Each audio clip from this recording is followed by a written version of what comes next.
the Disney World carousel is on a ley line. I have actually a map in the appendix of the Handprint of Atlas that shows how that is, how it's laid out. Essentially, Block Tower in Central Florida is the center of all the ley line energy in the state of Florida, and you have these ley lines extending out from Block Tower in different directions. And one of those major ley lines goes north, and it goes right through the carousel in Disney World. So the siting of Disney World is just as precise in its engineering as Disneyland was. Wow. It's very well thought out.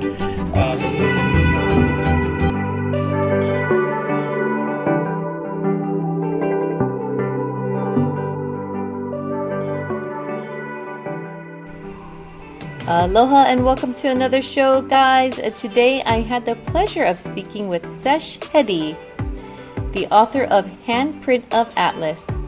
We delved into some truly fascinating topics, including California's Disneyland ley lines, Florida ley lines, and a special focus on Hawaii's ley lines. This conversation is packed with insights, and it really gave me a new perspective on these subjects. And this episode will only be in audio. But before we get into it, I want to take a moment to ask for your support. I understand that not everyone can support the podcast financially, and that's okay. But if you enjoy the content, there are other ways you can help keep the podcast free and accessible to all of our ohana. Sharing the episode with your friends and family, following the podcast, hitting the like button, and leaving a positive review are incredibly helpful. These actions not only show your support, but it also helps others to discover the podcast, and it would truly mean a lot to me. If you make a purchase through the links I provide, you'll get a discount, and I'll earn a small commission at no extra cost to you. Every bit helps, guys, and mahalo for being part of this journey with me. So without further ado, I'd like to welcome my guest, Sesh Hedy, to the show. Hey guys, I just want to let you know that during the audio recording, there was a lot of clicking, especially in the latter half of the episode. Strangely enough though, I didn't even notice it during the live conversation, but it really stood out during the editing. It kind of really bums me out a little bit, because the clicking happened during the most exciting part of the episode. It was when we were talking about the Hawaii ley lines. So I'm hoping you guys can still hear it and enjoy it as much as I did. Thank you again for listening, guys. Sesh, welcome to the show. It's a real pleasure to have you here. I really want to say that your book, Handbook of Atlas, is incredibly fascinating and very deep. I found myself challenged by some of the material at times, but what I did grasp was so thought-provoking that I'm really eager to dive into it with you today, and I'm hoping to get a better understanding with your explanation of everything. So if you can at least start maybe telling our listeners a little bit about yourself and what led you to explore the theory of geomorphology and its impact on human civilization. Yes, and first I'd like to say I'm very happy to be here today with you and talking with you across the Pacific Ocean.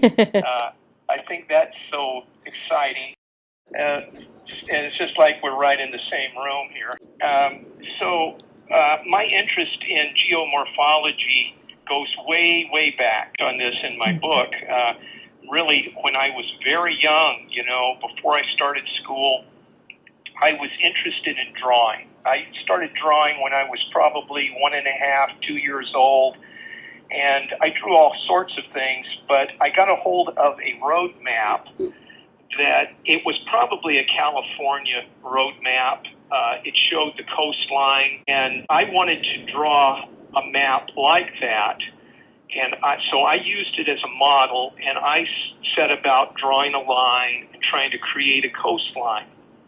And when I finished, I looked at it, and then I looked at the real map, and I thought, that's not a real coastline that I drew. And I didn't mean that I didn't copy the other map exactly. What I meant was it didn't look real.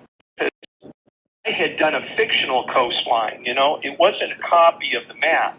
It was just my idea of a coastline. But it didn't look real to me for some reason. I could see that it was just lines. I didn't have the feel of it being a physical reality. And so I tried several times to draw this map and couldn't do it. And I finally gave up. I thought, there's something here I don't understand. Now, I wasn't even going to school yet, but I realized, I said, I don't understand this, but there is something here. I'm going to think about this, and eventually I'm going to figure it out.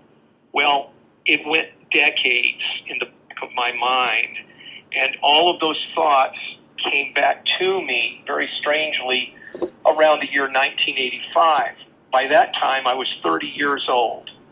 And some of these thoughts came back to me, and I realized that was what was puzzling me all those years. Why does these coastlines look real? They have a shape to them that is unique no matter where you go in the world. And you look at a coastline, it looks natural, it looks real. And, we don't know why. I didn't know. But I began to figure it out in 1985. And that was the beginning of looking into geomorphology seriously. I didn't even know what the word meant in 1985. So I had to teach myself all of this. And it was the result of these experiences I had in Florida in 1985 that led to me understanding all of this. And I continue today trying to understand it all. Wow.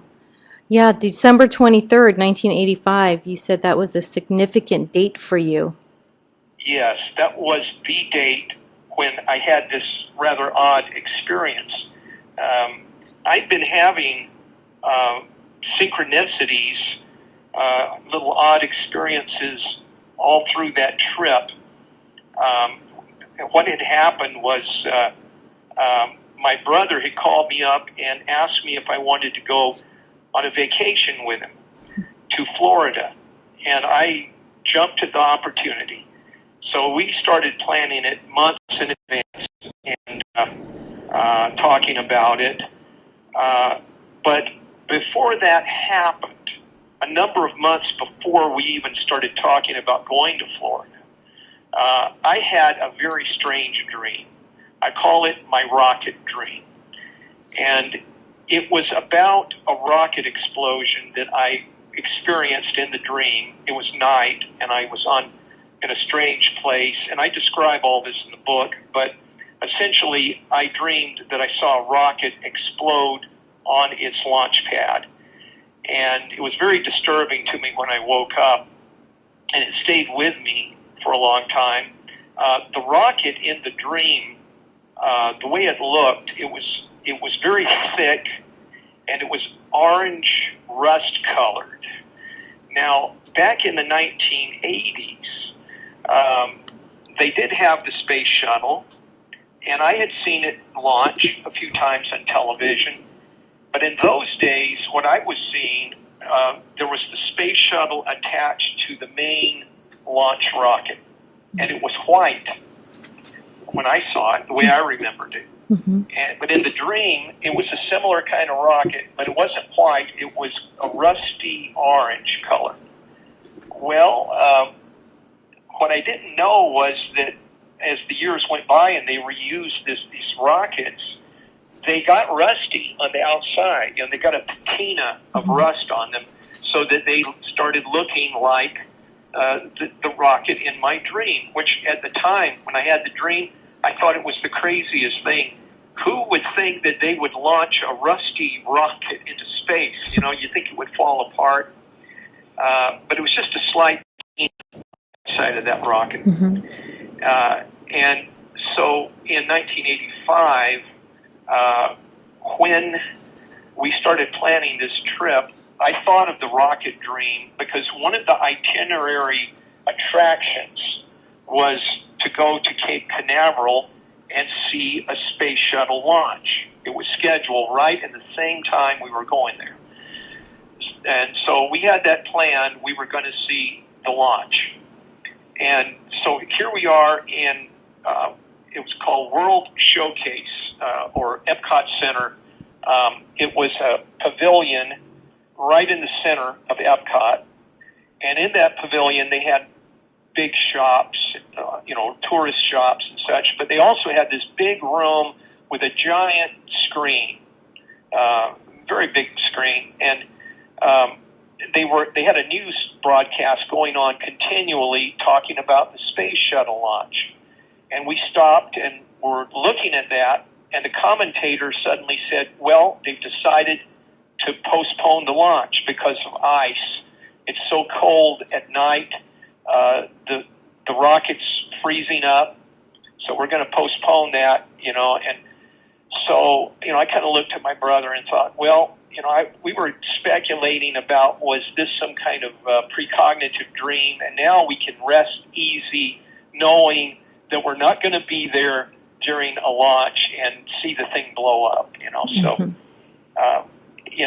that was good, and we were happy about that, and we went through Disney World and everything, and we went all through Florida. We went all the way down to Miami and the Everglades, and we were coming back up the next day from the Everglades, going up that Central Highway, which at the moment I can't think of what the number on that was, but it goes right up the center of Florida. It goes past Bok Tower and Cypress Gardens. We stopped off at Cypress Gardens, looked around, had a little time there, and then that evening we continued up that highway toward Orlando. And in approaching Orlando, we had a little incident. Should I tell about that? Yes, please. Okay, so what happened was I was driving. We had a rental car. I was driving, and my brother was in the passenger seat. And, that area of Florida, particularly in 1985, it was not developed. It was just a lot of woods and such. And it was a 4-lane highway. We're driving along, going north. And up ahead was an intersection with lights, with traffic lights. And I could see that the green light was on, but there was a car directly ahead of me, stopped at the green light. And I could tell that it was stalled out or stopped or having engine trouble or something. And I slowed down, and 2 people got out of the car. The driver and the passenger on his side, 2 men, got out of the car, and they started pushing the car over into the left turn lane. So my brother says to me, well, don't stop. Just pull around the car to the right and proceed on through the intersection. Well, something about that didn't sit right with me. I can't tell you what it was. It was just an intuition. And so I didn't do what he asked. I just sat there, and then I said to him, oh, they'll be out of the way in just a second. Let them move the car out of the way, and then we'll go on through. And no more than a second after I said that, I glanced in my rear view mirror, and I saw 2 huge headlights coming directly at me from behind. And those headlights whished by the right rear side of my car and nearly hit us, and proceeded on through the intersection at a high rate of speed. And I just had a split second to realize it was a big rig cab. It didn't have the trailers on it. It was just the cab.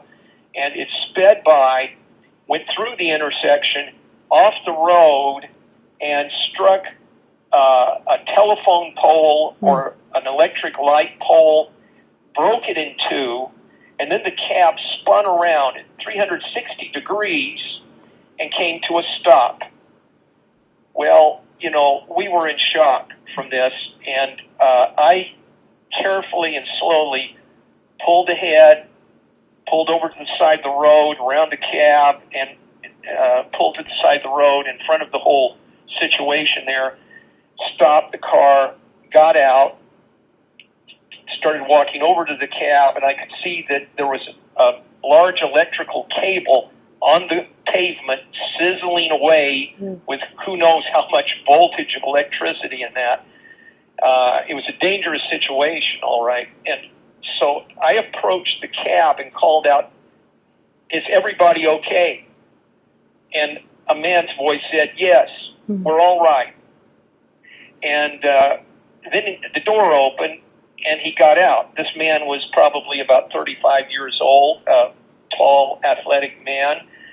As soon as he got out, I noticed he had a cut on the back of his hand, and it was bleeding a little bit. And then a little boy, about 7 or 8, got out, and then a lady got out. So it was a whole family there in that cab.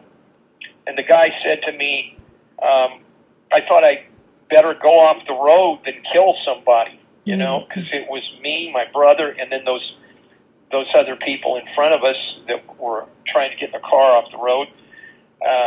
And so everybody seemed all right. They were just walking around and looking at the whole situation. But there was that light pole broken in half. It was a big, thick wooden post, you know. And then a police cruiser suddenly came up. He got out, and I told him what I saw, what had happened, and I told him I was out of town, and, you know, we talked briefly, and he said, "You can go on your way." You know, he understood we were tourists out of state, and so we went on our way. Everybody seemed all right, was under control. And when we got back in the car, I said to my brother, I want you to drive. So he got behind the wheel, and we drove off. And we were driving for a few minutes, and then I look over at him, and I notice that his seatbelt is secured, snapped onto him. But I don't remember him, you know, putting the seatbelt on. And I look down at myself, and I notice that I have my seatbelt on. And I have no memory of having put my seatbelt on. And I asked him, I said, "Do you remember putting on your seatbelt?" And he said, "No, I don't." And I said, "Neither do I." And then we drove on in silence for a little bit more. And then I said, I wonder where that happened. You know, I wish I knew what town that was or whatever. And he said, "I just happened to notice right before it happened, as you were approaching the intersection, we passed a sign. It said Dundee." And I said, so that was Dundee, Florida, where this happened. Yes, it was Dundee. So that stuck in my mind. Now, I should say that all through this trip, without making an extremely long story, we had been experiencing synchronicities all along the way with all kinds of things, like our license plate number on the rental car, where we stayed, the address of where we stayed in hotels along the way, people we'd encounter in restaurants who looked like doubles of people we actually knew back in California, things like that. So we were having all these synchronicities. Now, my brother drove us on up to Kissimmee, Florida, you know, which is just right there at Disney World. And so at Kissimmee, in those days, you could get film developed. Back in the old analog days, you know, film for your camera. And they had the 1 hour photo development. I don't know if you're old enough to remember those days. But yeah. So for our generation or whatever, we remember when there were these 1 hour film development places everywhere. So we just stopped at one, and I had all these undeveloped rolls of film that I had taken on the trip. So I wanted to, let's go ahead and develop them, and we'll have pictures before we get home, and we can look at them. So we went into this place, we dropped them off, and as we're talking to the people running it, I mentioned to them that, hey, I'm from California. Oh, we're in California, they asked. Well, Sacramento.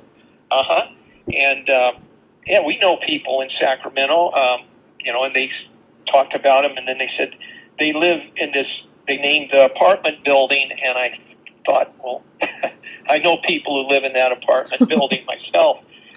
So here was another synchronicity is the whole point of that. That kind of capped the whole experience. And then the next day we flew back to California.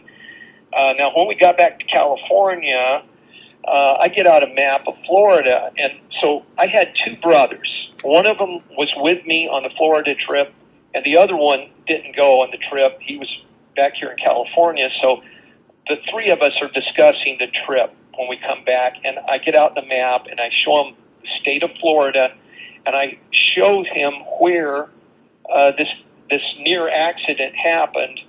And I have to say this, too, that before we left, I told both of my brothers about that rocket dream. And my oldest brother said, well, maybe that is just a symbol of something that might happen to you on your trip, like an automobile accident. Ooh. Now, that was in my mind when the thing happened in Dundee, but when we got back, that's why I'm telling him about the automobile accident, and I see that there's Dundee where it happened, and I noticed Coral Castle, which really interested me, that it was down there at the tip of the southern end of Florida, and my eye kind of drew a line between those two spots. And I realized something, that geometrically, that line was like the center of the state physically. It was like the long axis of the Florida Peninsula, which really intrigued me. And so I started looking north along that line on up through the state, and I realized that defines the axis of the long axis of the Florida Peninsula. And I said that to my brothers. And I kept extending that line on up into the United States. And I noticed some things. It started crossing some very interesting spots. I won't go into all of them right now, but the main thing was when I got up around where it crossed through the site of Abraham Lincoln's birthplace, I noticed off to the west by just a few short miles a town named Dundee. It was in Kentucky. That caused me to pause and look at that area, and I pointed it out to my brothers, and then we started noticing some other things. There was a town there named Sacramento, Kentucky. And now I'm a native Sacramentan. I know all the history of this area, how the name Sacramento came to be given to this town. And I know, I didn't believe at that time that there was another Sacramento anywhere. It turns out, yes, there is a Sacramento, Kentucky. And years later, researching this further, I found out that someone from this town where I live, Sacramento, California, moved to Kentucky and named that little town there after Sacramento, California. So there was definitely a connection between the two towns there, causally a connection, but there was also a synchronicity emerging out of this, because not only was there a Sacramento, Kentucky, just a few miles away, like Dundee, Kentucky, there was a Beaver Dam, Kentucky. Now, no one would think anything of that, except that that happens to be my grandfather's place of birth. Oh, and I should also mention that Sacramento is my place of birth, and it's the place of birth of my brother who was with me on the Florida trip. So there you have my place of birth, my brother's place of birth. Then you have Beaver Dam, my grandfather's place of birth, which was not the Beaver Dam, Kentucky, but Beaver Dam, Wisconsin. And then there was a Hartford, Kentucky. Well, who was that? That was my oldest brother. He was born in Hartford, Alabama. So here we have this little cluster of towns with place names reference to where I was born, and my two brothers were born, and my grandfather was born. So I started calling that the constellation. And it looked like there was some kind of pattern there. It would take me several more years to work out what that pattern was. It was a real pattern, and it was a pattern on the landscape that was objectively there. So this was a major synchronicity. But at the time, I didn't fully appreciate how weird it really was. But anyway, I continued that line on up into the United States, thinking about Beaver Dam, Wisconsin, to see where it went. Well, in fact, it did not pass through Beaver Dam, Wisconsin, but it sure passed near Beaver Dam, Wisconsin. And it went on up into Wisconsin to Thames Hill. Thames Hill is the highest point in Wisconsin. It's a small mountain, and I've been there, and it is covered with radio towers. It's festooned with radio towers, and that is highly significant. And I don't know how much we'll get into the whole ley line technology today, but that was my first, well, it wasn't my first inkling, but it was one of the early realizations I had that something very dramatic was going on with the use of these ley lines, these shapes upon the land. But anyway, that was the beginning for me. I realized I had discovered something important. I wasn't quite sure what it was, but I was certain that it was very important. So I continued looking at that, studying that, and then I used California, my home state, as a laboratory readily at hand that I could also analyze. And I began to realize that there was a similar kind of alignment here in California that I had been aware of slightly since the 1970s. And so in the Handprint of Atlas, I describe all of this, and I explain how I discovered this ley line in California, and I was on my way. That was the beginning of me eventually reconstructing the whole grid of ley lines over the entire world, the major ley lines. Wow. I don't have every minor ley line mapped out. A lot of times people will ask me, well, are there any ley lines in this area where they live? And I'll say, well, I'll have to look at a map and, analyze that to tell you exactly. I could tell them generally where I know of a major ley line nearby, but they want to know their hometown, Sure. And there are minor ley lines almost everywhere, and this is an open secret, and it's a big story. It goes back through the whole human race's history, to the Great Pyramid. And I talk about it in my book, but this was the beginning for me. This is how it started. Yeah, that's incredible. I know you talked about the Twin Peaks that you saw when you're walking in the marketplace in San Francisco. And yes. You noticed that there were some kind of lines there.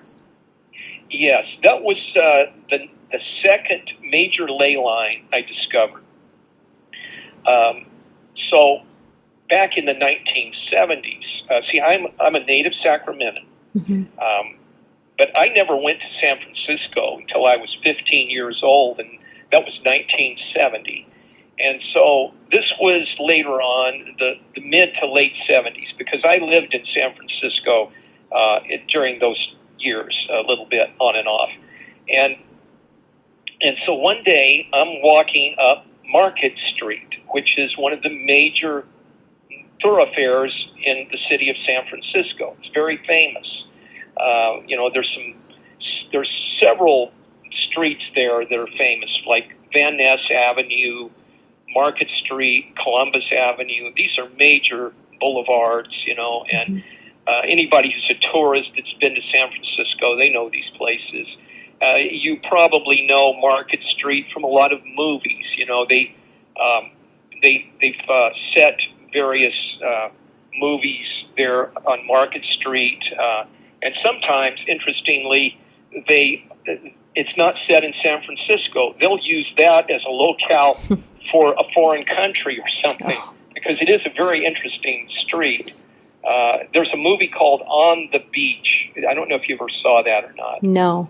On the Beach, and it's about a world war, and the whole planet gets polluted with atomic radiation and nuclear radiation, and the only place, it's the South Seas and Australia are not affected at first. So, but every place else in the world getting wiped out. It's an apocalyptic scenario, and so they show. I think it's supposed to be Sydney, Australia, and they show this picture of this wide boulevard and all these people on bicycles riding along, and it's supposed to look like a foreign country to American eyes, but it's actually Market Street in San Francisco.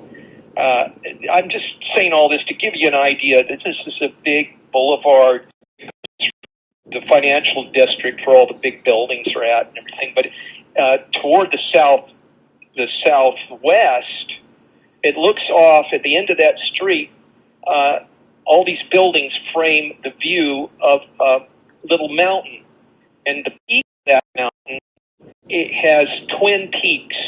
It's two little peaks. They're almost exactly the same height and shape. They look artificial. Mm-hmm. And in fact, in my opinion, today, I would say they are artificial, but they're extremely ancient and, eroded as something, say, that was carved 15,000 years ago for some purpose and looked a certain way. And then imagine 15,000 years passing with erosion and sedimentation, and it begins looking like a natural formation. And we can find this phenomenon all over the world where you'll see something that you'll say, well, that's just a natural formation. But if you know where it's located and you can look at it carefully, you'll begin to realize, oh, no, that's not natural. That's a sculpture of so-and-so or such and such. It might be like a giant eagle, or it might be, a human head, but it's all eroded, so now it looks like just an outcropping of rock. Well, that's what the way these Twin Peaks were. I actually thought when I first saw them, this was the first time I ever saw the Twin Peaks, and I hadn't read anything about it, didn't know anything about it, but I realized that something about that's artificial, and somebody got up there and carved that for some kind of stunt. That was my first thought, and then I thought, no, wait a minute, that's not possible. It would cost a fortune to carve a mountainside like that. Nobody did that. I couldn't figure it out, and I thought, I've got to go up there and investigate that sometime. Well, years went by, and I never investigated it. But I later found out, well, that's Twin Peaks. I was looking in books about San Francisco, the whole history of the peninsula. And yes, of course, there's Twin Peaks. It's just a natural formation. Everybody knows about it. There's a road. You can go up there and go to the top of the thing if you want to, which I eventually did, but, I kind of wrote it off in a certain way. But I get into the mid-'80s after I've been to Florida and thinking about these straight alignments, and I thought, oh, and I got a book. Let me talk about this book, The New View Over Atlantis. Have you ever read that or seen that book? No, I have not. Okay, so I would say to anybody that's interested in ley lines, seriously, that's what we're talking about here today, ley lines. Ley lines have gotten a really bad press in the mainstream media and in the mainstream science community. They don't believe ley lines are real. They'll say that's just a coincidence that these sites are connected with a straight line. There's nothing to it. Well, I completely disagree with that, and I've spent, more than half my life studying all this. I have a completely different view. And so when I got back from Florida, I had these little pamphlets I had purchased at Coral Castle. And perhaps some of the listeners out there know about Edward Leach Skalman and Coral Castle. I don't know if we'll have time to get into that too much today. That's a story all into itself. But at Coral Castle. It's an incredible place, let me tell you. And Mia, if you ever have an opportunity, I know you have relatives in Florida, right? Yes. Okay, so next time you go to Florida, you should make plans with your relatives for a trip down to Miami, to Homestead, Florida, to see Coral Castle. That's the name it goes by today. Edward Lee Skalman built this place. He called it Rock Gate. But it's an incredible place, and it's inexplicable in a conventional sense. I'm absolutely certain he used an anti-gravity technique to levitate these multi-ton blocks of stone to build this 1-acre compound.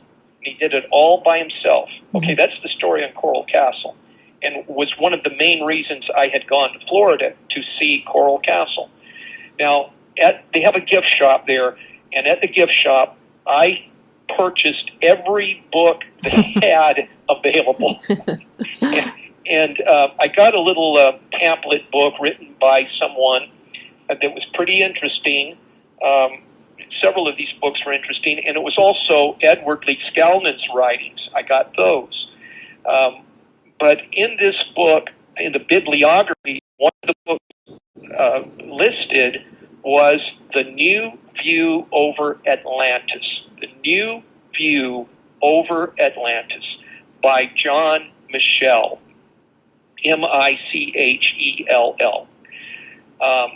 I highly recommend this book to anyone who's interested in ley lines.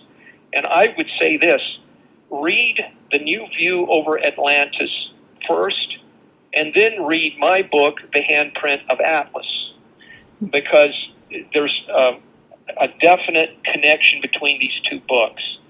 But this is where I started understanding what I had experienced in Florida quite a bit better. And as I'm flipping through the pages of The New View Over Atlantis, just absolutely agog at all of this information that's just flooding in upon me, and strangely feeling so familiar to me, It was more like I was remembering than learning. And there was a picture there. I'm flipping through it right now. Oh, here it is. It's on page 60 of The New View Over Atlantis. Here's the caption on that page. It says, "The old Chinese landscape featured stretches of straight tracks known as spirit paths. They were sanctified in the temples and shrines through which they passed. This spirit path through the temple of the Manchu tombs, Chihili province, is directed to a notch in the distant hills." And boy, can you see it. They have this very interesting garden in the foreground with a little path that's straight as an arrow, and it goes straight to a door in the temple. There are 3 doors in the temple, and it goes directly to the center door, and then the temple is beyond that, and then directly you keep going in the far distance is a range of mountains. And the exact direction of this line is a notch in those mountains. They have built this temple upon a spot that is reference to that notch in the mountains. They knew that there was a straight line force passing from the mountain at that notch on down into the valley where this temple's at. So everything they did there was very precise. It was precise engineering, but it was an esoteric engineering. So when I saw this photograph, I immediately thought of Twin Peaks in Market Street, and I said, that is a spirit path. What's going on here? So that sent me off to analyzing San Francisco, Twin Peaks, Market Street, and everything in California. As you go east, you follow Market Street. It's at an angle from the cardinal points. In other words, most of the streets in downtown San Francisco run east, west, north, south, conventionally as a city grid. But Market Street is following its own course at a diagonal southwest to northeast. And it goes right into Twin Peaks and on out to the coast and the ocean. And, the implication is that line must go right on out into the ocean somewhere. Mm-hmm. And also the implication is Market Street's pointing across San Francisco Bay to the East Bay. It's going over there to the East Bay, and the hills over there, and the mountain range of the Coast Ranges is going on over there. And so I drew a line, I drew it on a California map all the way across California, and it passed through Sacramento, where I was born, and it keeps going and going over into Nevada, and it crosses Pyramid Lake in western Nevada. So now at that point, I've got another line, and I start analyzing it and thinking about it, and that's how I began to really understand that I wasn't imagining this. These were real objects and shapes of the land. It's all geomorphologically based. Geomorphology means the shape of the land. Geo, earth. Morph, shape. Ology, the study of land shapes. So it's quite simple. Geomorphology. It's a branch of geology. So, that was the beginning of it. But, it continued on for years, and it became more and more complex as I studied it. And I eventually wrote the Handprint of Atlas and had it published in 2006. And I'm still looking at things, still studying, still learning, and eventually it got so complex that now my publisher, Walter Bosley, very interesting gentleman, he published my book, The Handprint of Atlas, and he read it and studied it and began to understand it enough that he began to grasp some of the principles that I was discussing in it, and he began to use these ideas in his investigation of a cold case down in Southern California. It was a very cold case because it happened in 1915. And eventually he brought me in on this investigation. He had several people who were advising him. He was doing incredible research down there.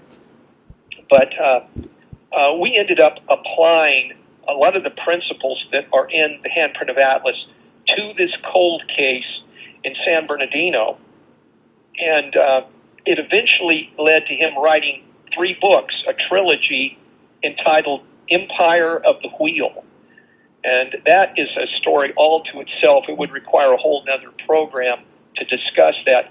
But that can kind of give you the idea of how, I've worked with this thing, and I know that I have something here, but it's very difficult to get mainstream scientists interested in ideas like this because they are completely hypnotized to their model of reality, Yeah. And he, Walter Bosley, I also interviewed him. He is an ex-FBI. He also was the national security, right? He was with FBI, and he was also an intelligence officer for the Air Force, United States Air Force. Right. And he had his own experience, which we talked about, with the Disneyland and the ley lines running there, which was fascinating. And you helped discover the world with the carousel. It's predated the Empire of the Wheel. What happened with Disneyland was the result of some conversations Walter and I had. That's incredible. Many years ago. He had been doing a podcast with Greg Bishop, Radio Mysterioso, many years ago. This is a long time. This is, 2004, 2005.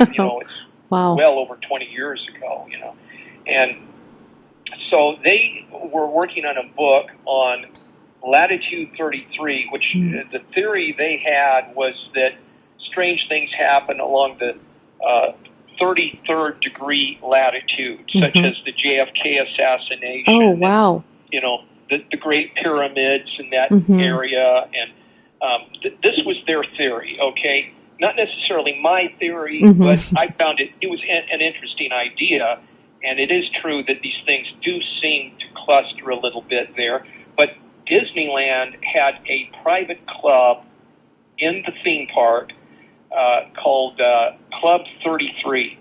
You had to be a member to get in there. You had a member's card, and it was very elite. It was just some place where movie stars and Walt Disney and, people like vice presidents and senators, and, you had to be some kind of VIP to get in Club 33. I don't know if that still exists or not anymore, but it did years ago, certainly in Walt Disney's time. And they were talking about that, and Walter was telling me about his experience with this old man named Alfred. Did he tell you about that? Yes, he did. I read his book. So I won't repeat that because I think probably your listeners know about it now. We were talking about all that, and so I said, I'll tell you about Disneyland and that carousel where you had that experience. And so I related to him that I had discovered sometime earlier that 3 ley lines passed through Disneyland, and they intersected precisely on the carousel, right at the center of the carousel. That is crazy. That really fascinated him, and so, we got into all of that, and it ended up in his book, Latitude 33, Key to the Kingdom. And I highly recommend that book. Yes. If you're interested in ley lines, you need to read Walter's book, Latitude 33, Key to the Kingdom. So, yes, Disneyland was completely planned around that intersection of ley lines, and it's an example of esoteric engineering. And that was all done by the Stanford Research Institute. It's a very long story, and it's in his book. So that was kind of the beginning of it. But then what happened was Walter got involved with investigating a ghost haunting at a department store in San Bernardino. And that's a very long story, but that led to him realizing that was on a ley line. In fact, it was on one of those ley lines that goes through Disneyland, through the carousel. It continues north, and then it makes a huge arc to the west and passes through the town of San Bernardino and right through this department store at this shopping center where they're having the ghost haunting. He felt that was too much of a coincidence, and he started investigating all that, and he unearthed this incredible story in 1915 of this lady drowning in a lake where that department store was at his time. I don't know if the department store is still there or not. It went out of business. The building probably is still there. But in 1915, that wasn't a shopping center. It wasn't a parking lot. It was a big lake. It was a resort area. And they had an amusement park there. And they had a big carousel there. And there's a whole story about that carousel. And you see, all of this is enmeshed. The Disneyland carousel, that carousel. There's a whole thing about carousels and ley lines that we discovered, and it's probably too complicated to get in here today, but I just say you have to read Empire of the Wheel. Certainly the first one. It's a trilogy. He has 3 books. Wow.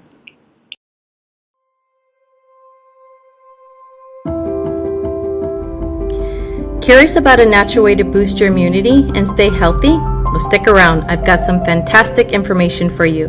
Hi, I'm Mia with the Sensible Hippie podcast. Let's talk about the incredible benefits of elderberries. First, Elderberries are packed with antioxidants and vitamins that help boost your immune system. This means fewer colds and stronger defense against illness. Second, they have anti-inflammatory properties that can help reduce inflammation and pain, perfect for keeping your body feeling great. And finally, elderberries are known to support healthy heart, improving circulation and reducing cholesterol. A heart-healthy choice. Llama Natural Elderberry Gummies are a delicious and easy way to enjoy these benefits. Try them today and feel the difference. Go to llamanaturals.com and enter code OHANA for a 20% discount. That's llamanaturals.com. llamanaturals.com. Empire of the Wheel. Certainly the first one. It's a trilogy. He has 3 books. Wow. So, here are some books. If you're interested in ley lines, here are the books to find out about ley lines.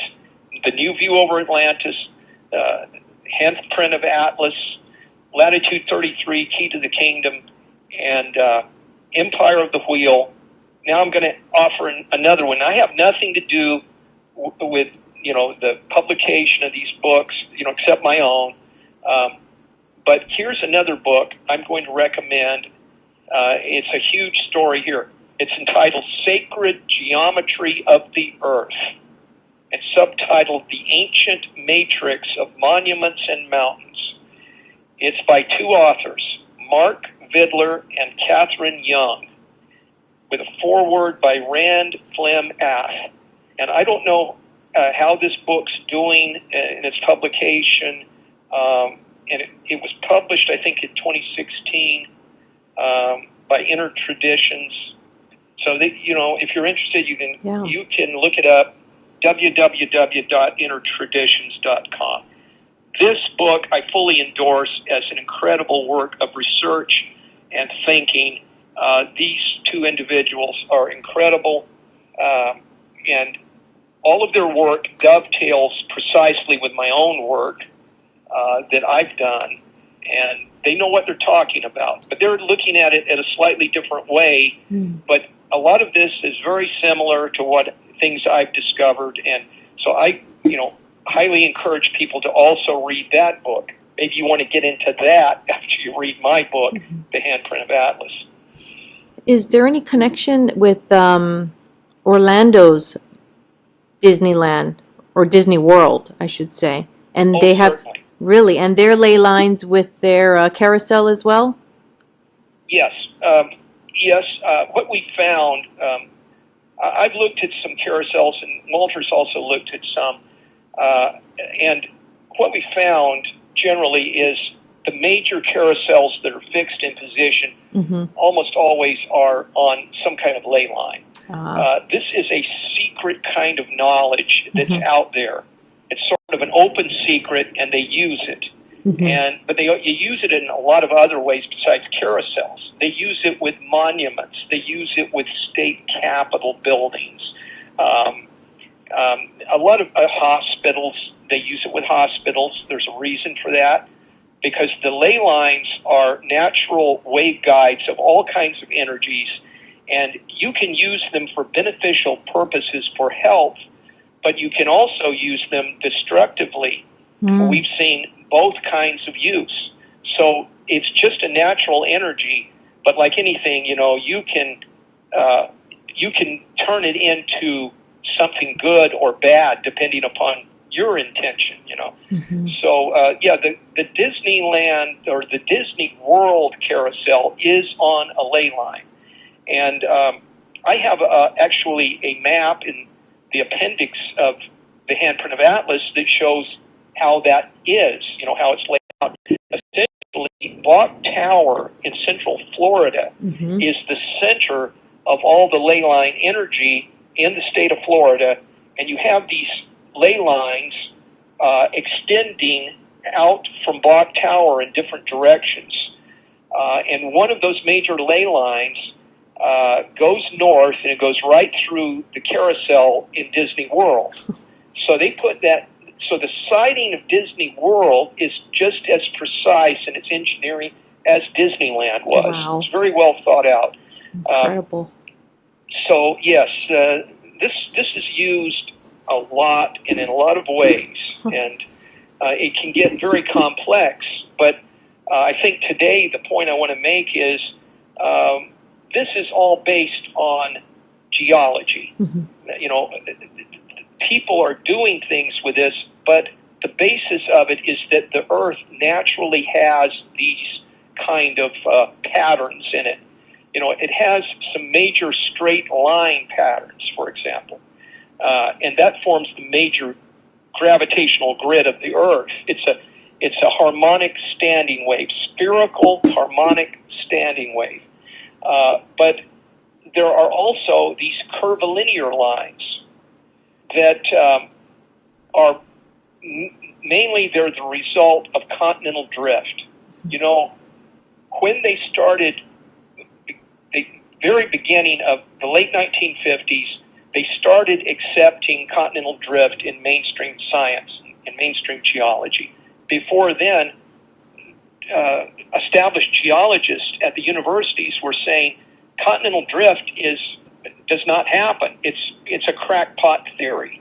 But what happened was they started mapping the floor of the ocean after World War II with sonar readings.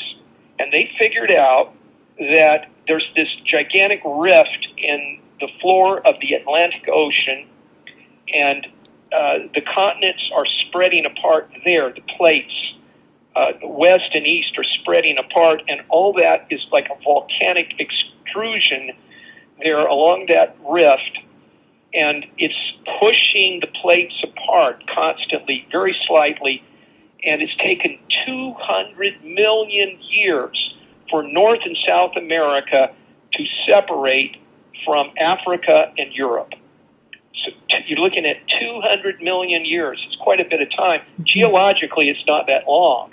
But, you know, we're in the midst of the separation. It's going on right now. It's continuing on.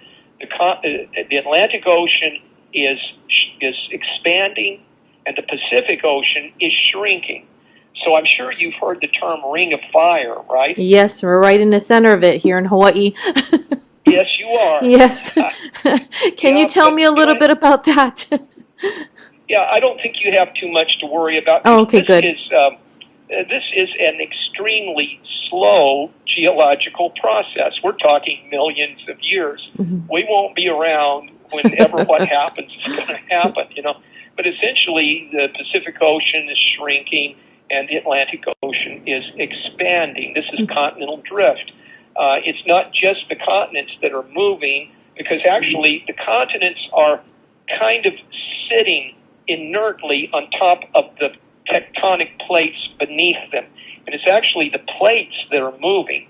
That was one of the objections of the geologists in the early 20th century. They were saying, well, it's not possible for the continents to plow through the crust of the Earth there, you know, that's mechanically impossible. Well, that's true to a large extent. But the continents are not actually moving. Just imagine if something's sitting on a conveyor belt, and what happens? The conveyor belt moves, like in an airport. Mm-hmm. You put your luggage down on the conveyor belt, and you're moving along. But you're not. The luggage isn't moving in relation to the conveyor belt. It's just sitting there, right? Right. The conveyor belt is moving. So essentially, you know, in the broadest terms, that's what's happening with the Earth. The tectonic plates, there are several of them. They're broken up into separate plates, and those are moving. And some of them are moving under other plates, and they call that subduction. And other plates are moving over the adjacent plate, so that adjacent plate is subducting. So in the Pacific Ocean, we have the ring of fire. And what that is, it's the edges of plates around the Pacific plate. And the Pacific plate is being crowded in on all sides by those other plates. It's getting kind of swallowed on its edges. And that's creating all this volcanism all around, you know, the Earth from, you know, the South Pacific up north towards China and down around Alaska and on around coast of the U.S.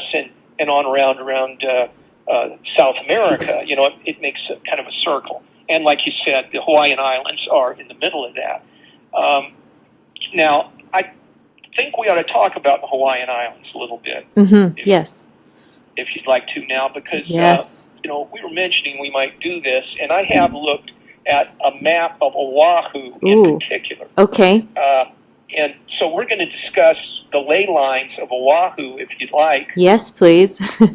Okay, so first of all, let me say that I discussed briefly in the Handprint of You Atlas did.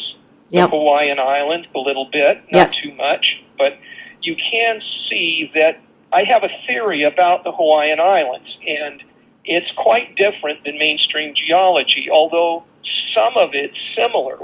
We're talking about the same thing. Of course, it's going to be somewhat similar, but they don't really.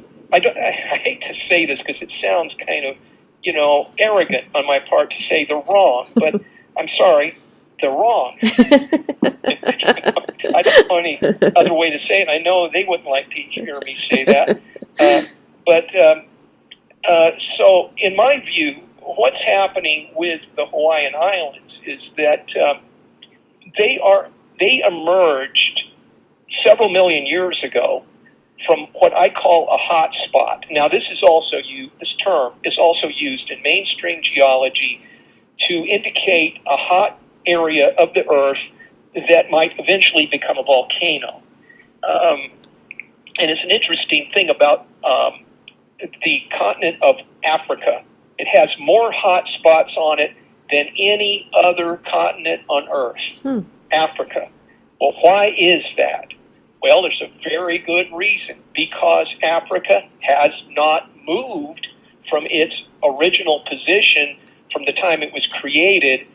It's a very old landmass, and so it's been under cumulative stress for millions and tens and hundreds of millions of years.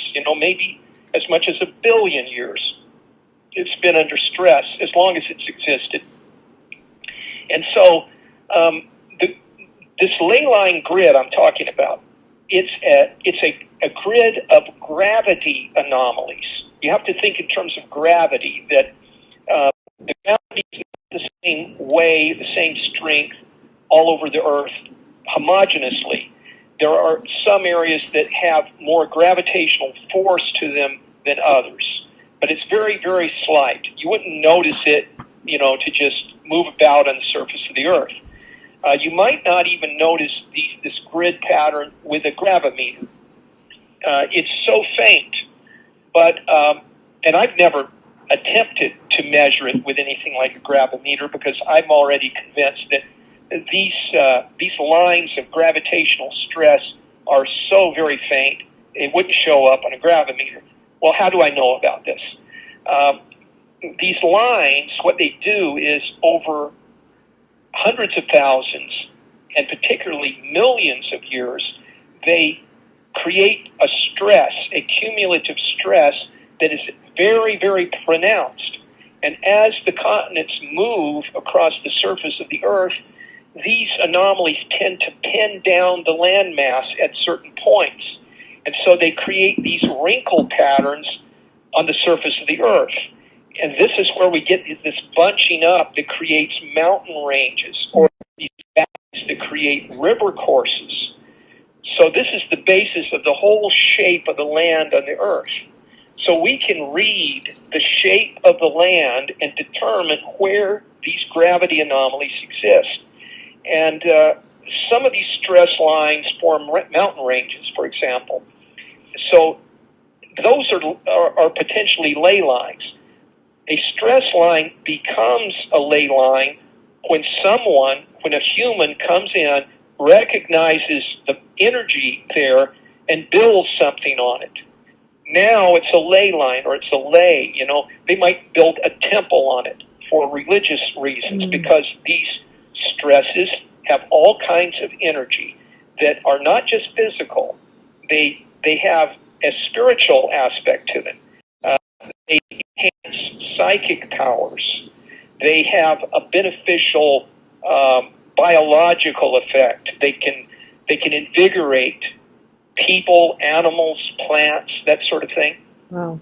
So of course you might build a hospital on such a line, right? Mm-hmm. So there are all kinds of uses for these ley lines if you can recognize them, and people have recognized them. They've done it intuitively. They can feel it in their bodies, and they know.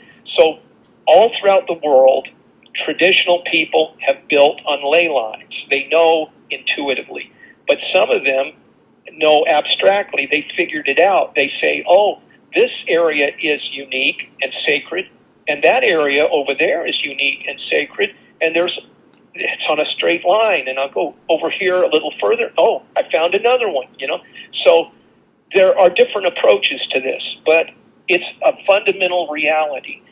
Now, I'm going to get into the Hawaiian Islands. So what happened was there was this hot spot on the floor of the Pacific Ocean. And if you read my book, you'll understand why that hot spot appeared there, because none of this is random. Mm-hmm. But it had to do with the internal stresses of the Earth. So, read my book, The Handprint of Atlas, and I don't have time to get into it today, but a hot spot appeared there on the floor of the Pacific at the position of about 9 degrees, let's see, what was it? I had, 9 degrees north latitude, 145 degrees west longitude, about in that area.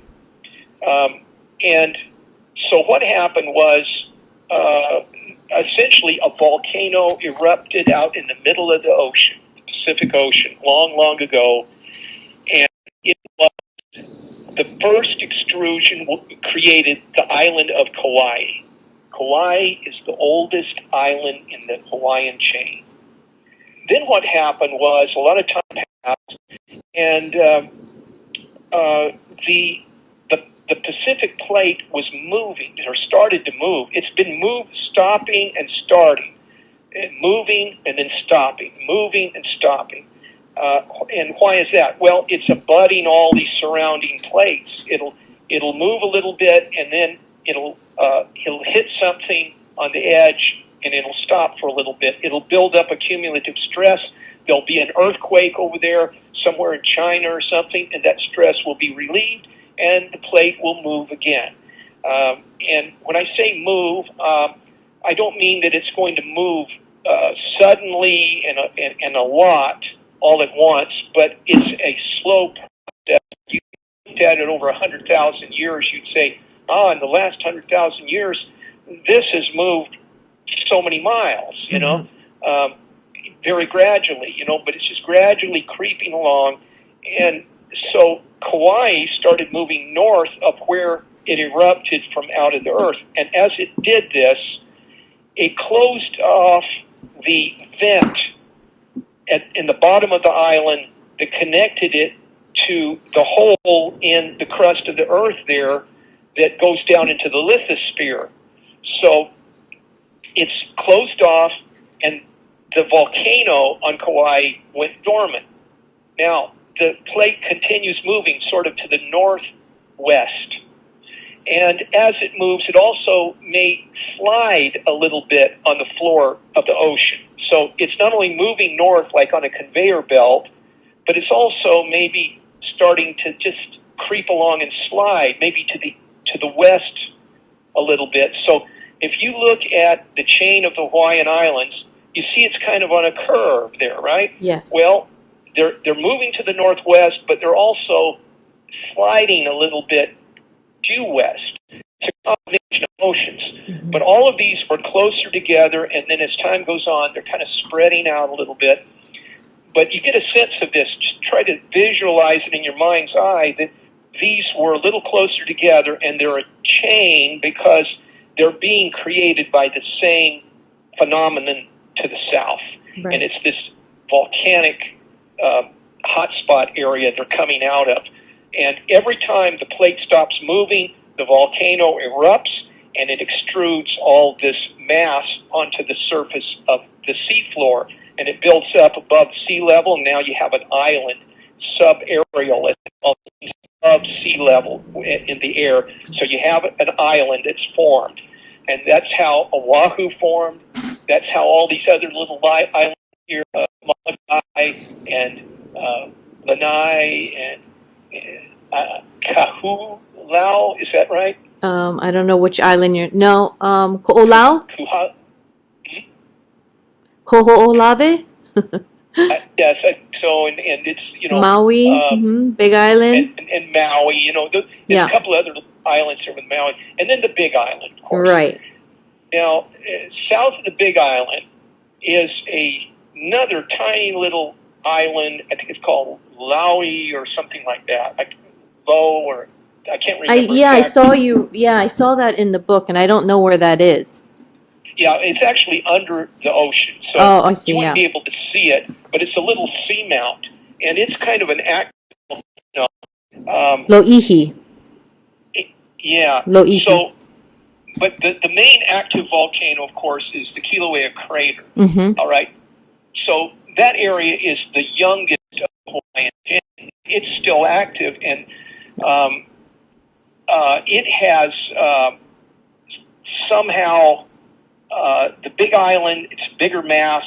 It hasn't slid off its. I'll call it a vent in the crust of the Earth.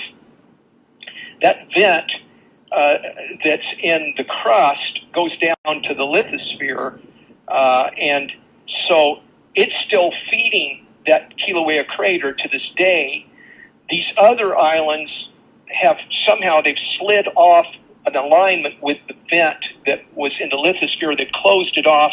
That's what's causing all the islands to go, the volcanoes on these other islands to go dormant.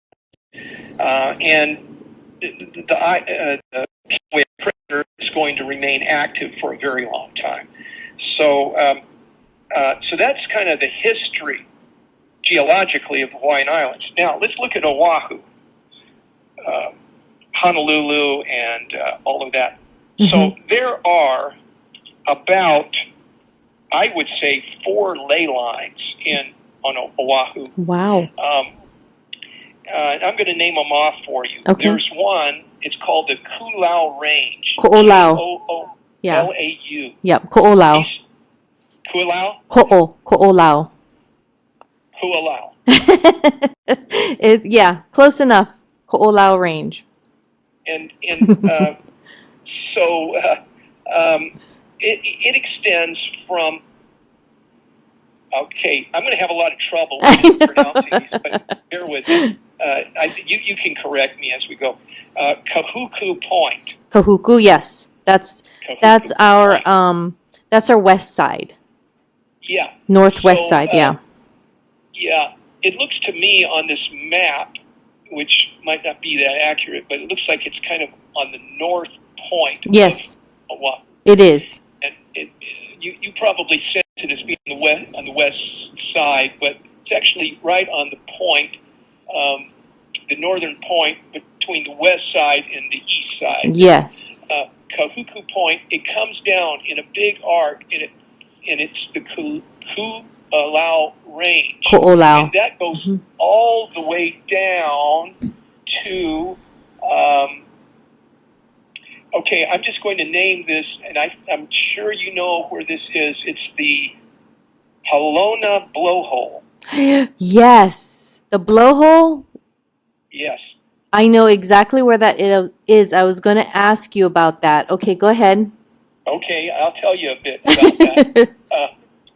The Koolau Range, the reason the mountains are like that, are those mountains? Yes, they're mountain ranges, yes. Okay, that's what I thought. So the reason that mountain range is there is because it's been pushed up by a force. It's like a squeezing force. And this comes back to one of the things I wanted to say about the early geologists of the 20th century. They thought if a continent moved, that it would remain rigid in its shape. It would not change its shape, which is completely untrue. In fact, over millions of years, landmass, continental landmass, is very flexible. it's like clay or something. It can take impressions and it can move, it can stretch, it's like fabric. It can wrinkle. And so you have to think in terms of when you see these shapes, try to imagine that there are forces pressing upon the island. And in this case, it's the underlying seafloor, and the motions of that seafloor are being communicated to the landmass, and it's causing the landmass to compress laterally this way or that way.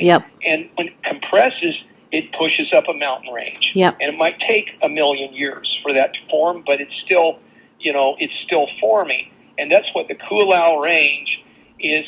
It's extending from the north at that what was it? Kahuku Point. Mm-hmm. Yeah, and actually Kahuku Point is kind of flattened off, but the reason it's that way, I'll just bet on it that if you go underneath the surface of the ocean there, it comes to a point under the water, to a sharp point, just as it does at this other point over here to the east. There's a point, Kaena, Kaena, Kaena Point. Yeah, so that's pointing east. Kaena Point is a point, but Kuku is kind of flattened off because the point is under the water. You can't see it on the map, but I'm sure it's a point there. Okay, so this has been pressed from the west. It's caused these mountain ranges to come up. Okay, now that range actually terminates in terms of stress at Halona Blowhole. Now there's another ley line that terminates at Halona Blowhole. It's sort of parallel to the Koolau Range. Not exactly, because when you get up there to the north around the town of Laie, L-A-I-E. Laie. Laie. Yep, Laie, yep. Laie.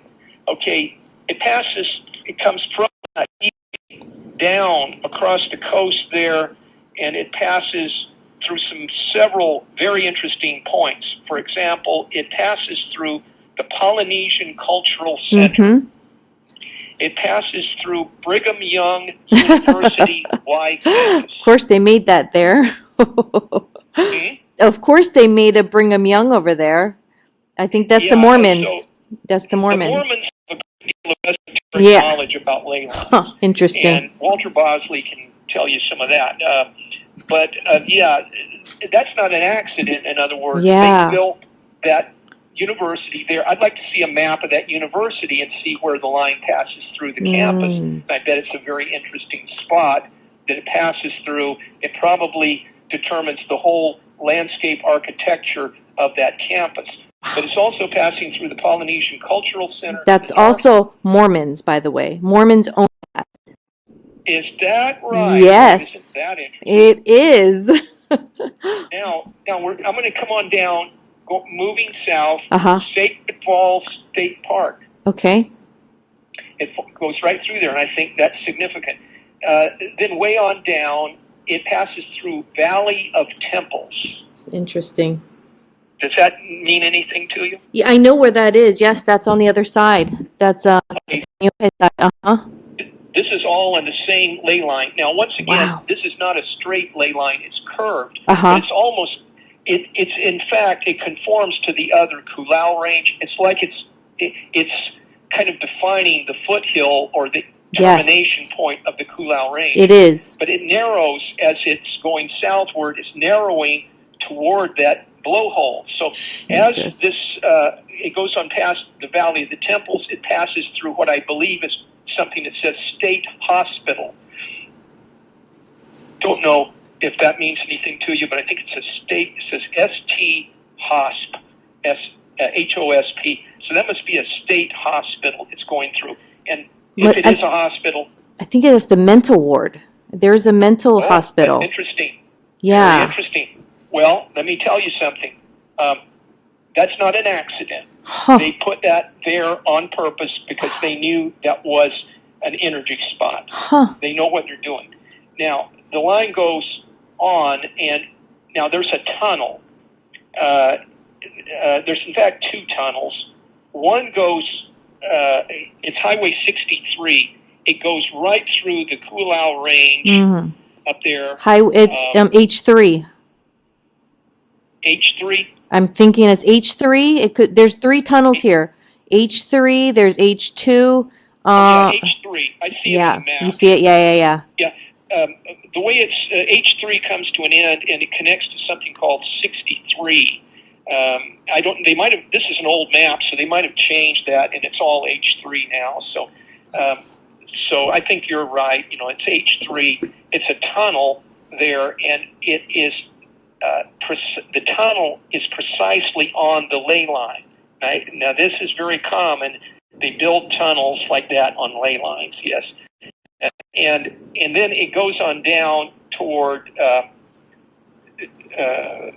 see if it's the Like. Nui. It's a peak, and it's 3,105 feet tall. Is the that is on this? It's part of this Koolau Range. Okay. The Koolau Range goes all the way down to the blowhole. Okay. Yes. Now on the other one, Valley of Temples, and then that mental hospital, and then it too. If you keep going southwest on that, you pass through another tunnel. And this tunnel is interesting because it takes a hairpin turn. If you look on the map, it goes along, and then it turns to the south, and then it turns immediately back upon itself, back up northward, and then it goes out to the west. And right on the end there is where the ley line passes through that point. And then you continue on that line, and it'll take you right to the blowhole. So these two ley lines are stress lines in Oahu, and they converge upon the Halona blowhole. Now, what's going on there is that is a node on this gravitational structure, and the tip of Oahu is pinned down at that point. For some reason, there's a slight anomaly in the crust of the earth there, and it's pinned that down there, and it hasn't moved for quite a while. And so what's happened is, since the gravity's a little stronger there, it has stressed that rock, and it has, its fissures or cracks have developed in the rock there slowly, and then the water underneath it has aided in the erosion, and over a long period of time, it's eroded away with water, a hole there that the ocean can come up through that. Yes, it does. So what that is, that's actually a very, very powerful spot in many ways. Ley lines. It is, it's very life-giving. Yes. I wouldn't be surprised if around that blowhole, and I don't know how it's developed around that area. But it's not. It's not developed, and probably for a good reason. They know not to develop it there. That's the sort of place where birds would hatch eggs because they can sense all the life energy. That water coming up through that blowhole is full of life. It's an electromagnetic area. And, this would be a great place for meditation. Yes. For healing. It is. That kind of thing. Oh, my God. Sesh, you have no idea. My son was just here, and we always go there. My husband and I always go there at night. We like to go at night. And yes.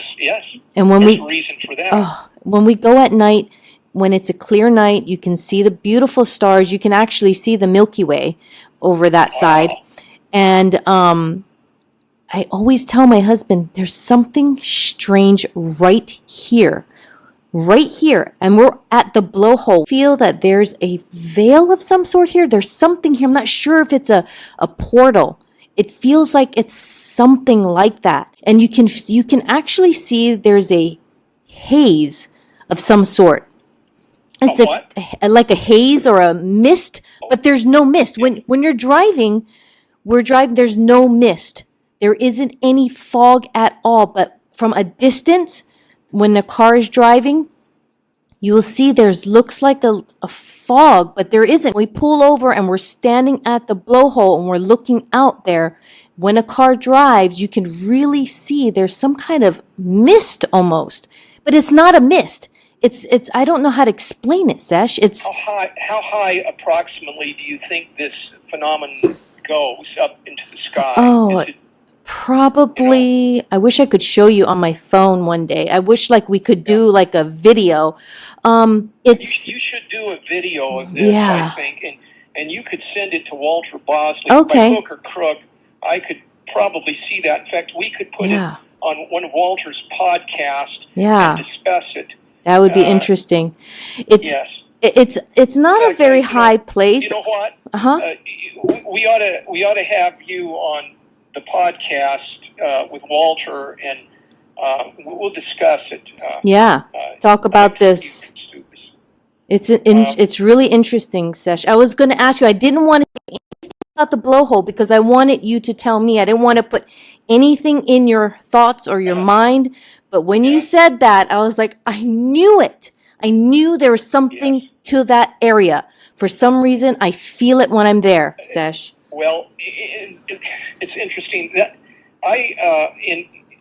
some of this has come back to me. I'm looking at a very old map that I did years ago, so it's more about me back and seeing work I did earlier. And I knew long ago, but even more so now, I said, the blowhole is the most esoteric spot on Oahu. I got to tell you one more thing. Sorry, go ahead. No, I don't want to forget. No, you go ahead. Okay, so I don't live far from the blowhole. I live maybe 5 minutes from there. So I live very close. I live right on the water. One night, I wrote it down. I don't have it in front of me because I didn't want to forget. It was like 2 or 3 in the morning. Yeah. And I saw above the water where I live, it must have been some kind of electric ball. Yes. That was floating up on the air. It was from where I was standing. I'm looking at the area right now. I mean, it was like if you hold a basketball out on your hand and hold it out, it was probably as large as a basketball, that big. Okay, so it was pretty big in the sky from kind of far away. Yes. And this anomaly thing was kind of going in a circle, like orange to green to blue to purple. And I thought it was a helicopter on fire twisting down and was hurtling to the ground. That's what I thought. It was just like a helicopter because I'm like, oh my God, what the heck is going on? I just woke up and I was getting a drink of water. My curtains were open so I can see right out in the ocean. And I'm like, what in the hell is that? So I run to the door, the glass door, and I open it and I'm staring at it. I'm in disbelief.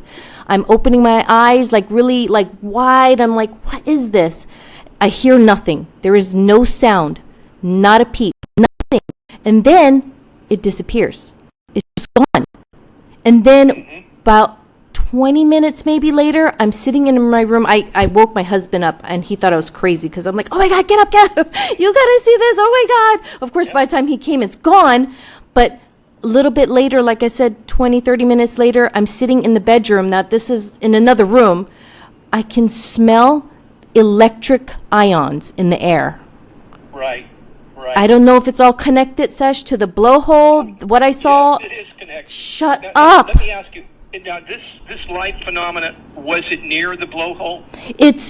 Well, I'm about 5 minutes from the blowhole. I need to show you on the map so you can you can map it out from where I am to the blowhole. It's on the water. So it connects. It's somewhere between your house and the blowhole where you saw the light. Yes, it's not very far. I mean, if I knock this mountain in front of me down, I'm right there at the blowhole. Right. And you see, another thing is, I've just got a very crude map I'm looking at here. I don't have a close-up of that peninsula there. Yeah. And if I had more information, I could tell you some more things about that light and what you saw, because there are a lot of little stress lines coming off these main lines. That's where it gets interesting, where you can really study these things out in detail. But I feel very confident to say that I'm sure that light was connected to the blowhole, and the smell, the ozone smell, is very common, you get ionization around these waterways anyway. Whether it's a waterfall or a water geyser, and this is kind of like a geyser. It's basically the ocean coming up through the hole, right? Yes. Yep. And so you definitely get negative ions around that blowhole, and that's I'm sure you know all about negative ions. It's very good. Thing. It's invigorating, and people with depression would do well to go there and experience that. It's got a lot of positive things going for it, but I have to say also that, like I said earlier, you can use these energies for good or bad. Yeah. I once had a book. I don't know. Do we have time for me to talk about this little book? Yes.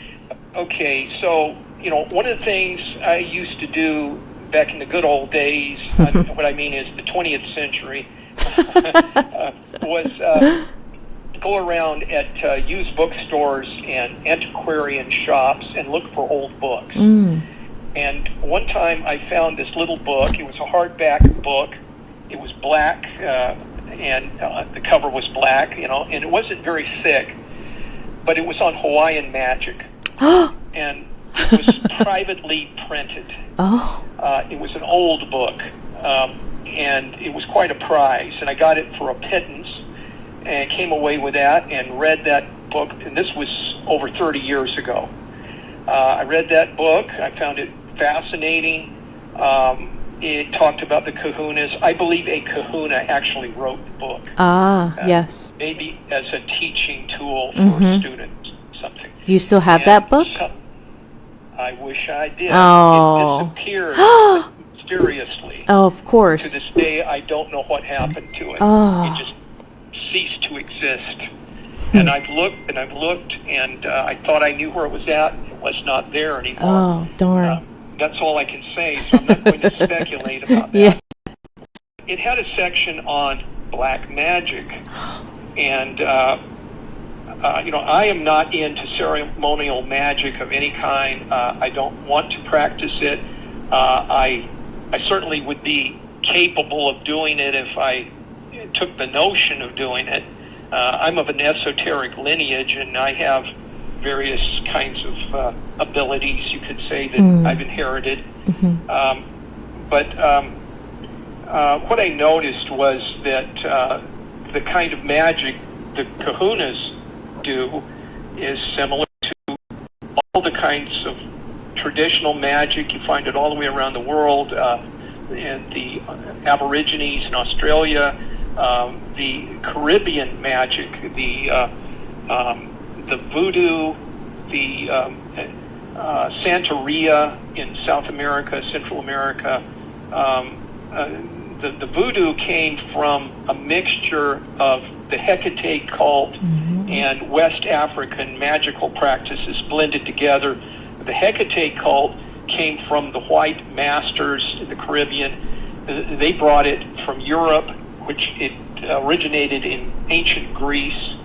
In fact, that cult is what was responsible for all the weird stuff in San Bernardino in 1950. But it's a lot of very similar kinds of things that they do, because they're using the same earth energies and all that. And one of the things I can remember about the eating curse, and it was involved in San Bernardino in 1915, but they use this in Africa, they use it in the Caribbean. I'm sure that the Aborigines use it, and the kahuna, the book on the kahunas, was saying they used it, and they were describing it. And, the eating curse is something that they often do in conjunction with poisoning someone. They'll actually give them poison, but that poison might not be strong enough to really kill them. It'll just make them sick. But by doing other things esoterically, literal magic, they can enhance the power of that poison and actually kill the person. And this was in the book. They didn't go into details about the whole thing. They were just simply noting, in a list of what could be done along those lines. Goodness. So, a lot of people in this day and age, they think, well, magic's not possible, it's not real, because they're educated, right? They're following the science, but actually, if you believe that you have free will, then you have magical powers. To choose to do something is an act of magic. This is what Aleister Crowley said, that magic was anything done in accordance with will. And so, from my point of view, magic is real, and that's a lot of what this ley line stuff is all about. And this is why when they built this state hospital it's a mental hospital, but they're using that ley line therapeutically, magically therapeutically, to help those people. And so this happens all over the world.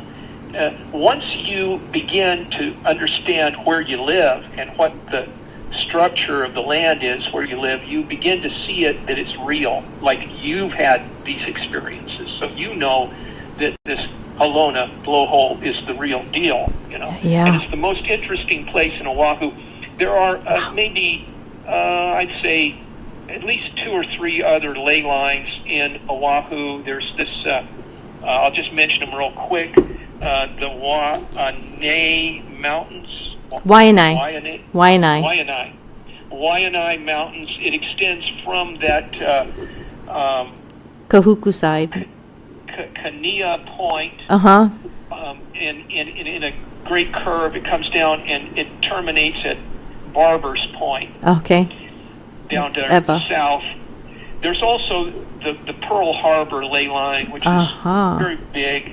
The neck of Pearl Harbor, the harbor entrance is the beginning of it, and it goes up in a great loop, and it follows Waikili River or Creek, and it goes around in a big circle. It passes through Waimano Home, and it also goes through the USS Arizona National. Of course Memorial. It does. That's where the ship sank. That's where it sank. Yep. And now, this is where you begin to notice some things that's a little bit dicey here politically. People might want to steer away from it. They might feel uncomfortable with it, but that's indicating something to me that that event was not a random or accidental or whatever. Of course, the Japanese came in to Hawaii and they bombed that whole area, and a lot of ships sank, but they chose to have the war memorial at the Arizona. It was a very dramatic sinking there, but the reason they chose it there, the main reason I'm saying, is that it was on this ley line. Interesting. So I've noticed in my studies of ley lines that battlefields are often on ley lines.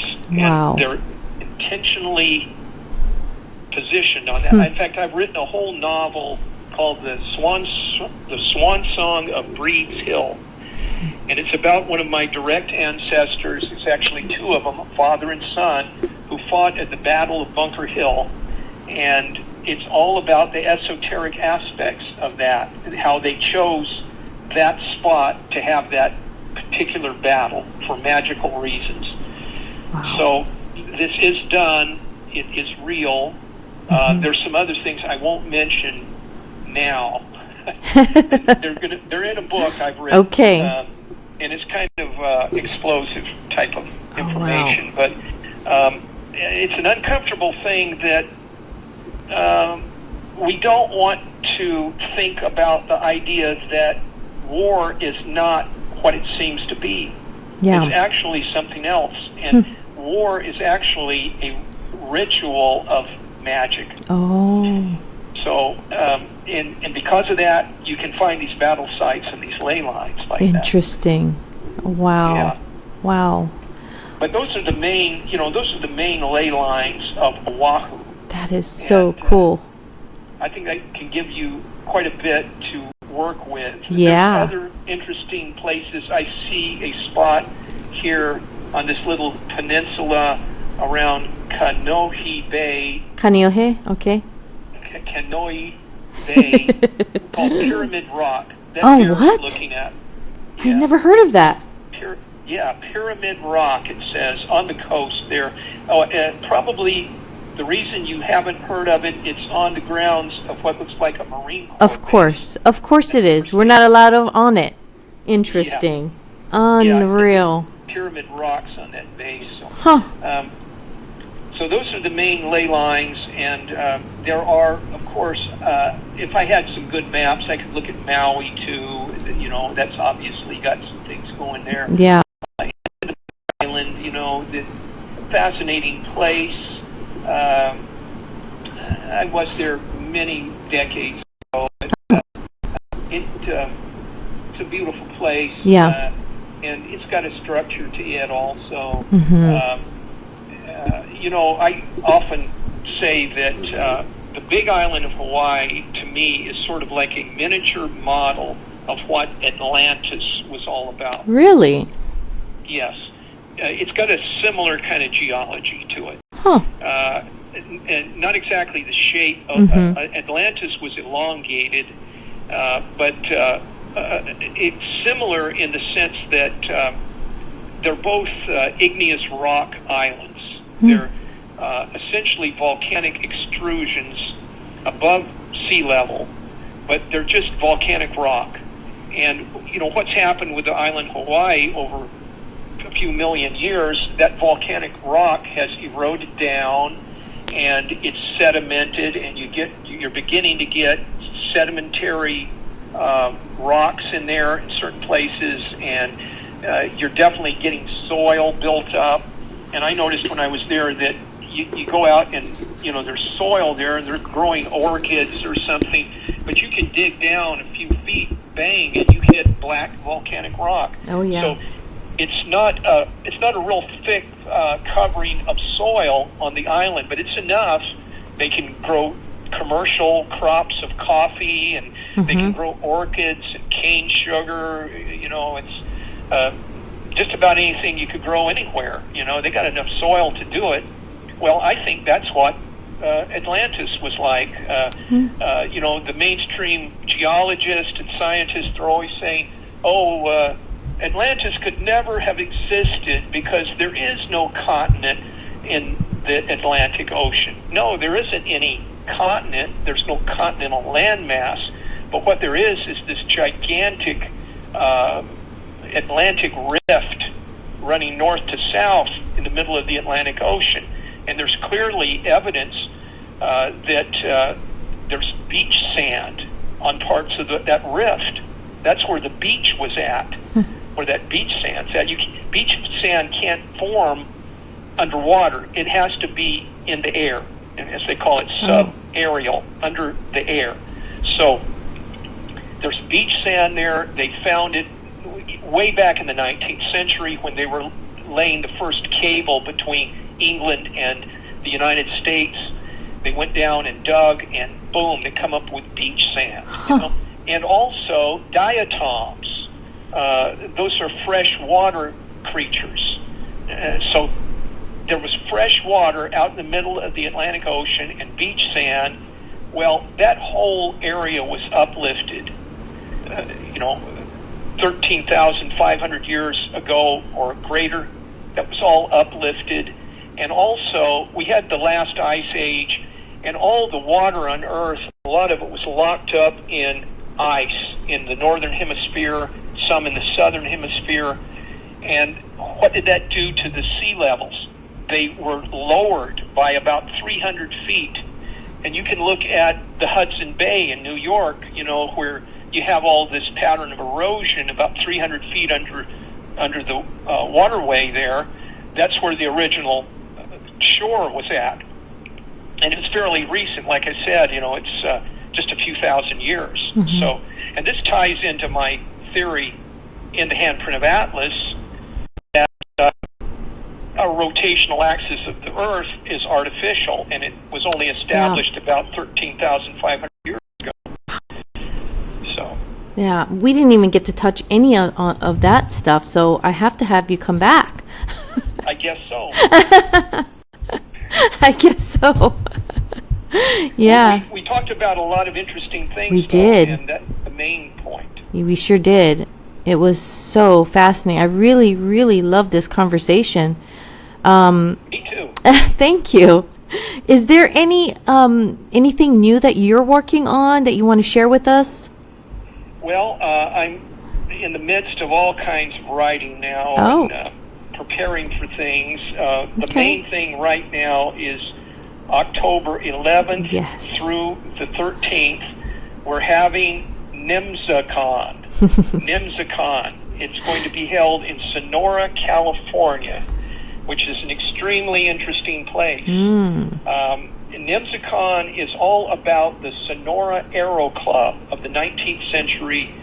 What they did there, they actually had airships, anti-gravity airships that flew in the 19th century. It's a completely suppressed story that, it's never made it into the history books, and mainstream scholars don't accept it as real. But I am convinced, and a lot of researchers are now convinced, that there's some reality to the Sonora Aero Club, these people who were building airships in the 19th century. So we're having a big conference there, and we're going to have a meet and greet on Friday about 6 p.m. Then on the 12th, all day Saturday, we're going to have speakers. We're going to have the dark journalist, Daniel List. You probably have heard of him. Mm-hmm. And he's very well known. And then we're going to have Dr. Joseph P. Farrell speaking. And then I'll be speaking. And then also Walter Bosley, Olaf Phillips, who is a very well-known UFO researcher and writer, and he's been the editor of several magazines. There's also going to be Dave Allen, who is a local historian. He knows all about Sonora. So we're going to have this lineup of speakers. Then we're going to have an evening there on Saturday. We'll be talking to the attendees, all of us. And I think we're going to have door prizes. I have a painting I'm putting up for a door prize people can win. It's all about the airships. And then on Sunday, we're taking tours of Sonora, Jamestown, and Columbia. These are all Old West gold rush towns where all of this stuff happened with the Aero Club. So we're going to be giving narrated tours of this area. And Jamestown is very well known for its train station, its railroad, because it's been in all the Old West movies and television shows. If you've seen a train in a movie about cowboys or something, it was probably filmed at Jamestown.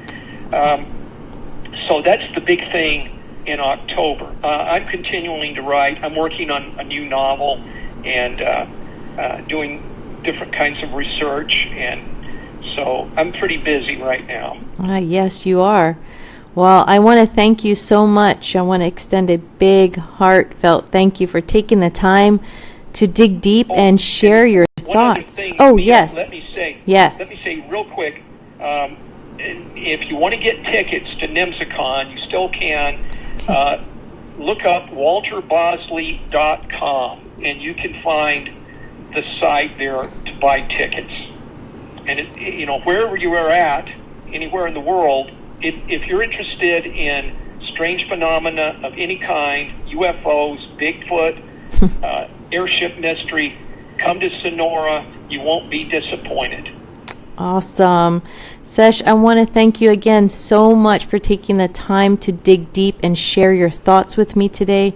Your insights into the Disney ley lines, the Florida ley lines, Hawaii ley lines. Truly fascinating. And I appreciate you helping to clarify some of the more complex ideas in your book. It's been an enlightening experience, and I'm really grateful to have you on the show. And I hope we can talk again. I would love to have this. Maybe you can talk to Bosley and see if he would want to talk, about the Hawaii ley lines and the significance of the blowhole area and things. It's I think it would be great if you and Walter Bosley and I could talk about it too, like on a podcast or something. Yes, like on a three-way conversation. That would be great. And we could show some of your photographs, show map, the whole thing, get it real visual. Yes. But I thank you for having me on. It's been a pleasure talking to you. Thanks, and Sesh. I look forward to further conversation. And that brings us to an end of another episode. I want to thank my guest Sesh Hedy for joining us today and sharing his incredible insights on ley lines. We hope to have him back soon to dive even deeper into this fascinating subject. And to all of you listening, all of my wonderful ohana, please remember to follow, like, and share this podcast. Your support keeps this free and accessible to all. Every like, share, and review helps others to discover the show. So until the next time, guys, take care, stay curious, and stay sensible. Ahui ho kako. Bye!